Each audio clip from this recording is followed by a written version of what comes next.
What's up, GoonerCast? This is Sheffield United 0, Arsenal 6, big talking points. In today's video, we've got 5 talking points. 1 is our fantastic form continues. 2 is Saliba the dictator. Number 3, Havertz is flying. 4 is the boys are back. And number 5, Arteta is so shrewd. Our amazing form continued with another thrashing, and we became the first team in Premier League history to win 3 away games by 5 goals or more. Looking at the game itself, you can see yet again Arteta's Arsenal showing domination. Of course, you got the scoreline 6-0 away from home, 22 shots against 4. 10 shots on target to 0, and 10 shots to 0, not a single shot on target for the home team. Expected goals 0.23 for Sheffield United and only 2.25 for us, which for 6 goals is an amazing return. And look at that possession, 81% against 19.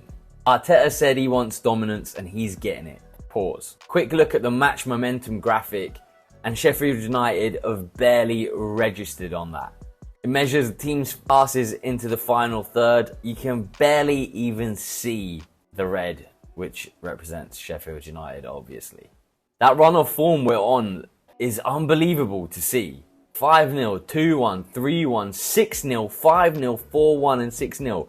3 of our last 4 games have been away. And in those 3 away games, 6-0, 5-0 and 6-0.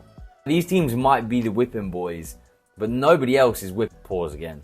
It's amazing to see the team playing with this much confidence. I can't remember a run of results like this in my whole life as an Arsenal supporter. The 2024, us against the Premier League aggregate goals scored is now 31 for Arsenal, only 3 for Premier League teams. These numbers just get crazier every week. Great as well to see 6 different goal scorers on the night. Goals are being shared all around the team.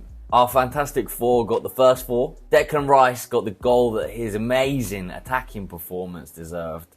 And there was even one for Ben White. Hopefully that finish that he smashed in the bottom corner with his left foot is going to precede the announcement of his new contract, which we've seen rumoured to be coming soon, and AFC Flair reports Jorginho's agent, Jal Santos, has said that he's also close to a new deal, which would be another bonus for the team because that man has earned his place in the 11 recently, and going forward, his experience and class are invaluable. Number 2 is Saliba the dictator. There's one man responsible for the huge turnaround in our defensive strength. William Saliba has played every minute of our Premier League campaign this season. He's the only guy to be on the pitch for every second. Looking at the defensive record this year, you can see that we are number 1 in the Prem for goals conceded, open play goals conceded, clean sheets now with 10, and then per game, XG against is 0.71. 2.5 shots on target a game is the average. 2.5 is a crazy number. Now we know that Saliba has been instrumental in our defensive improvements. In 2 campaigns since he has been first team regular for us, we've gone from being laughed at in previous years for the weakness in the back line, the number of mistakes and just stupid goals conceded. This guy has completely changed the way that we can play by pushing up, pressing teams, keeping them stuck in their half, and you know this guy's cleaning up after you if anybody does get through. But against Sheffield United, we've seen another side to his game. This guy is becoming a metronome. If you thought that he was getting a lot of the ball, you were not wrong. William Saliba surpassed Santi Cazorla's record of number of passes by an Arsenal player in a Premier League game. 169 passes is the 4th most in the Prem since these records began. Saliba's made more passes than the entire Sheffield United team combined. They made 142 against Saliba's 169. When they told Arteta, he said, "Good. We're trying to improve in every phase of play. the chemistry of the players and the desire of the players to improve in every area. And Saliba has clearly improved in this area.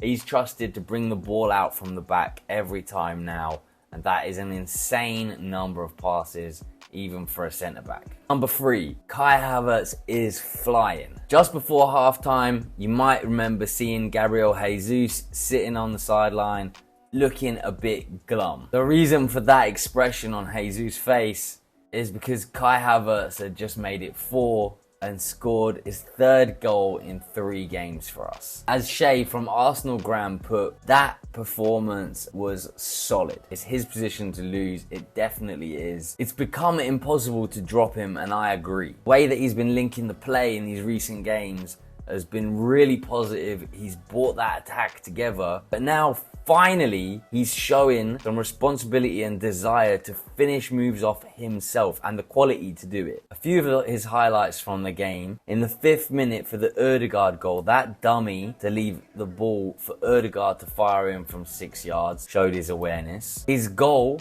where he picks up the ball, he drives into the box, and look, next to him there's an easy pass to Odegaard, which a few weeks ago he was taking against Sheffield United. Goes into the box, he hammers that ball into the bottom corner, clean as you like. Finally looks like a player thriving on confidence. I thought that was a big moment for him.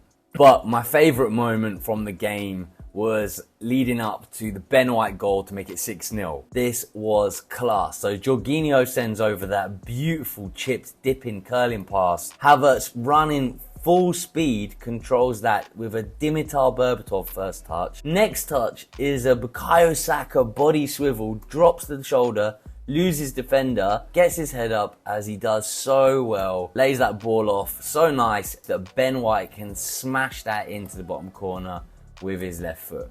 Looked like he'd been doing that his whole life. That's just the type of quality and confidence on the ball that a few weeks ago I was worried he didn't have. Now he's got the confidence, he's matching his amazing off the ball work with the on the ball finesse, not just linking the play and allowing others to shine, but actually taking responsibility and doing it himself. And this WhoScored.com stat puts things into perspective a little bit. I think Cole Palmer's been one of the best players in the league this season. Yesterday's goal means that Havertz has now got one more than Palmer, one more non-penalty goal than Palmer in the league this year, one more than Rashford, but he's been rubbish, so I'm not really counting him. That takes Havertz onto 7 goals and 3 assists so far this season, which is starting to look like a decent return, and the more confidence he gets, the more we'll see him hopefully turning, using his left foot and getting shots off more often. We just want that consistent attacking threat from him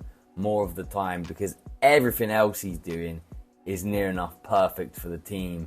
He's so useful, and now we're actually starting to see the quality that he's got personally as well. On a side note, shout out to Declan Rice there, 5 goals and 5 assists already this season.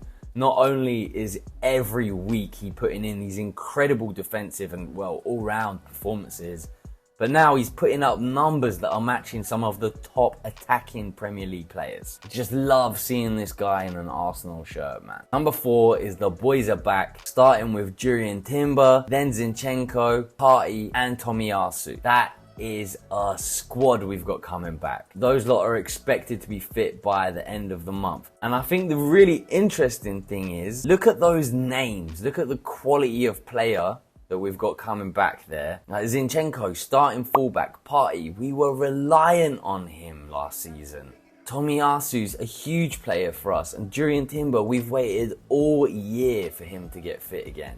Now, the way the team is playing, none of those 4 just walk back into the team. Kyrgios keeping out Timber, Zinchenko and Tomiyasu. Partey does not walk back into the team over Jorginho. And as good as a player for us that Timber will be, he's going to have to wait even when he's fit. How well the team are playing right now, flawless performances, nothing needs to change at all.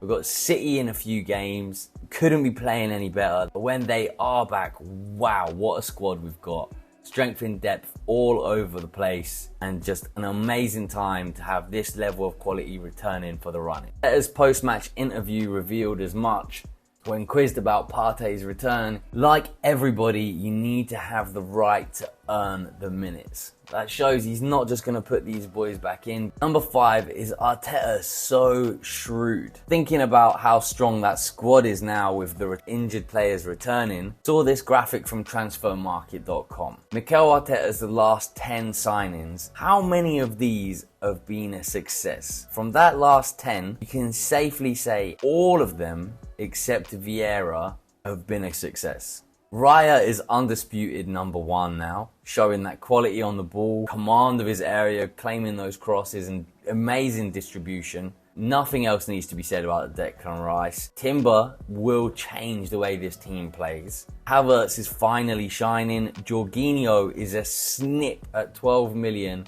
compared to the players that Chelsea spent 200 million on to replace him. That is an incredible bargain. Kiwior finally looks at home. At the moment, no problem with him staying as our left back, even though we've got the other boys fit. Trossard has been pure class since he started every time he plays. Zinchenko and Jesus are the guys that change the dynamic in this team according to Arteta. Vieira's the only one who's got a question mark over him. The more players we get linked with this summer, the more excited I get about what level we're going to reach next. But whichever one Arteta chooses, you can be sure he's going to choose the right one. As it stands, with 2 points off the top. Liverpool and City are playing each other pretty soon. If they draw and we win, we go level on points with Liverpool, goes down to goal difference. Ours is already 6 goals better off than theirs. 10 goals better than Man City. Still to play them at the Etihad too.